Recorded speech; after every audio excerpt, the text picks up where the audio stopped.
حضور کچھ پڑھے لکھے دوست یہ سوال کرتے ہیں کہ مذہب بنیادی طور پہ امن قائم کرنے کے لیے، لیکن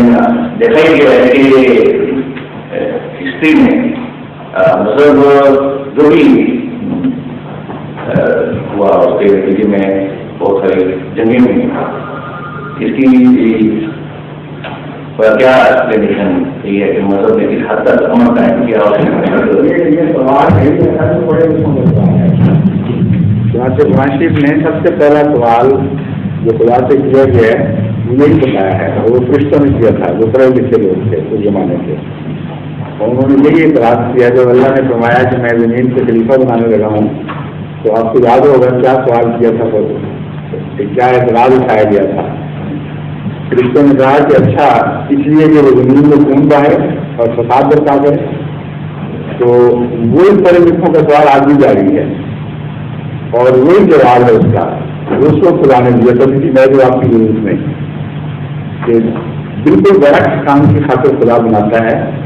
اور فساد جو برپا کرنے والے ہیں وہ لوگ ہیں جن کو امن کی طرف بلایا جاتا ہے۔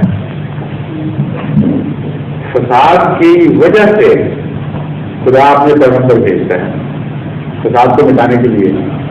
اور جو فساد کو مٹانے کے لیے آتا ہے اس کو پھر فساد کا ہی نشانہ بنایا جاتا ہے۔ وہ جو فساد نظر آتا ہے وہ پہلا دبا ہوا فساد ہے جو اس وقت کھل کر سامنے آ جاتا ہے، یا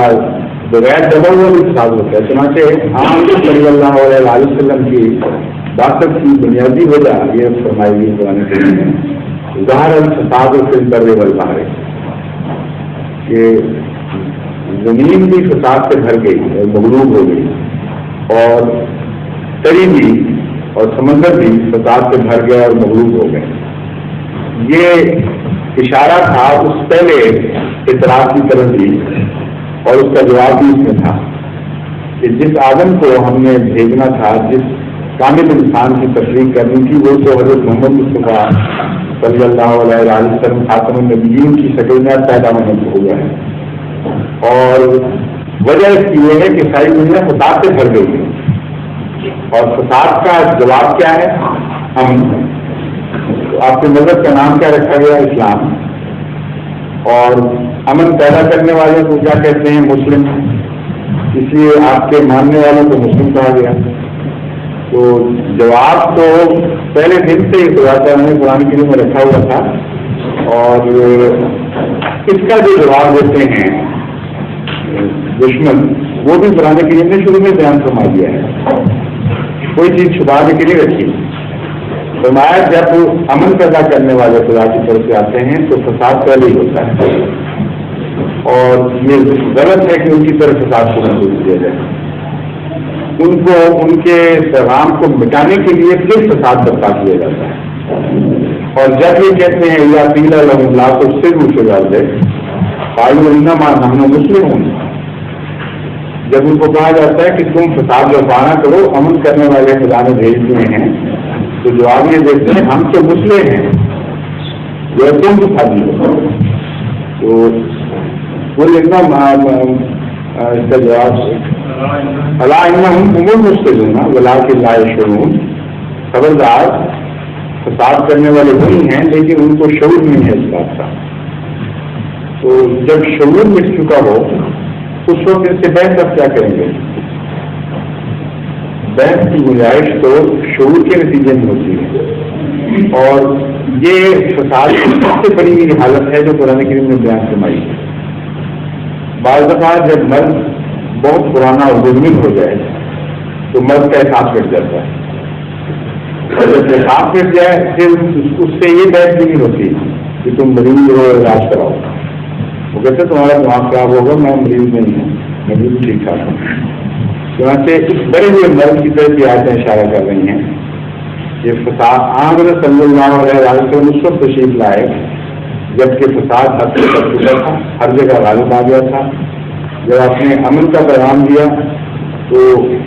لوگوں نے جواب میں فساد شروع کر دیا، اور جب ان کو کہا فساد نہ کرو تو انہوں نے کہا نہیں یہ ہم تو اصلاح کر رہے ہیں، زبردستی تمہیں ٹھیک کرنے کے لیے ہم نے سزا اٹھائی ہے۔ اور اب اس کی روشنی میں جب آپ تاریخ اسلام کا جائزہ لیں تو ہر مذہب کی تاریخ کھل جاتی ہے، صرف اسلام کی نہیں۔ صلی اللہ علیہ وسلم نے اگر یہ فساد کو کہتے ہیں مدد کرتا ہے تو رسول کریم صلی اللہ علیہ وسلم نے کون سے ایسے اقدامات کیے تھے جس کے نتیجے میں فساد آ جاتا ہے؟ کوئی ایک چھوٹے سے چھوٹا اقدام آج بھی دشمن نے دکھا سکتا ہے۔ آپ نے کسی کے خلاف ہاتھ نہیں اٹھایا، کسی کے مذہب میں زبردستی دخل نہیں دیا،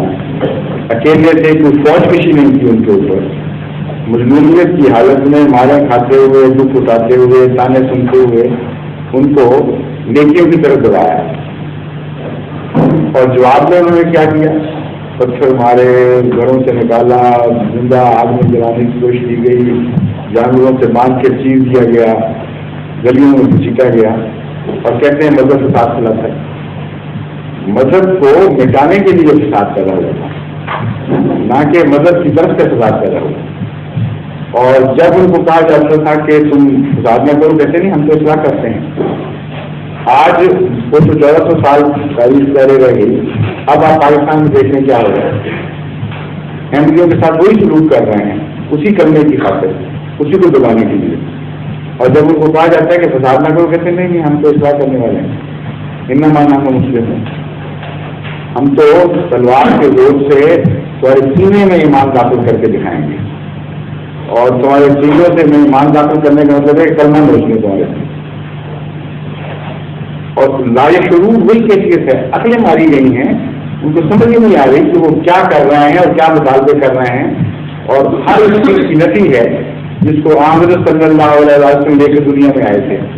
اور ہر وہ سلوک کر رہے ہیں ان سے اسلام کے نام پر جو محمد رسول کریم صلی اللہ علیہ وسلم اور آپ کے متبعین سے آپ کے دشمنوں نے کیا۔ تو لا شعور کی کیفیت تو خوب کھل جاتی ہے، لیکن ویسے آپ ان سے کریں گے مجھے نہیں مانیں گے، جو مرضی کرتے تھے۔ قرآن شریف نے بتا دیا ہے کہ ان کو عقل نہیں رہی ہے، اتنی عادت پڑ گئی ہے مذہب کے نام پر جبر میں اور اپنی بات پہنچنے کی کہ بیٹھوں کی ضرورت نہیں رہی جاتی۔ اور یہ بات قرآن شریف کی اتنی ٹھوس حقیقت ہے کہ اس کے سوا کوئی شکل ہونی نہیں چاہیے تھی، یہی لازمی نتیجہ نکلنا چاہیے تھا۔ وجہ یہ ہے کہ جب بھی دشمن جبر پر آتا ہے، اس وجہ سے جبر اختیار کرتا ہے کہ وہ سمجھتا ہے دلیل میں میں ہار گیا۔ جو شخص دلیل میں مضبوط ہو وہ کبھی جبر اختیار نہیں کرتا، یہ فطرت کے خلاف ہے۔ اس کو کیا ضرورت ہے اپنی سچائی کو وہ دھندلا بنانے کی جبر کے ساتھ؟ وہ تو نقصان اٹھائے گا اگر وہ غالب دلیل کرتا ہے اور جبر کرنے کی کوشش کرے۔ ہمیشہ جبر پر وہ قومیں مجبور ہوتی ہیں جو دیکھ لیتی ہیں کہ تمہارے پاس دلیل نہیں ہے، اور جب اس وجہ سے انہوں نے جبر کیا ہے تو ان کو امن کی تعریف پھر آپ کیا دیں گے؟ آنکھیں کھول کر ایک غلط رستہ اختیار کر چکے ہیں، جب آپ ان کو کہیں گے وہ یہی جواب دیں گے ہم تو مسئلے ہیں، تم ہی بات سمجھ رہے۔ تو اس کا فیصلہ پھر آ کر تبدیل کیا کرتی ہے، اور وہ فیصلہ بھی قرآن کریم نے کھول کے لکھ دیا ہے،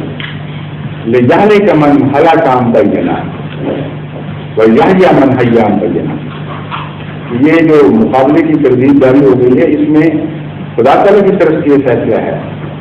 کہ وہی ہلاک ہوگا جسے دلیل ہلاک کر دے گی، تلوار نہیں، اور وہی ہلاک ہوگا جسے وہی زندہ ہوگا جسے دلیل زندہ رکھے گی، جسے منطق اور دلیل اور برہان زندہ کریں گے وہی زندہ رہے گا، وہ لے جائے گا من حیام بینا۔ تو اس لیے جو ہمیں تو کوئی خوف نہیں، تلواروں نے نہ کبھی پہلے کامیاب رول ادا کیے ہیں مذہبوں میں، نہ کر سکتی ہیں، نہ اندر کبھی کریں گے، آخری ہتھیار ہے ان کا۔ اور قرآن کریم کی بات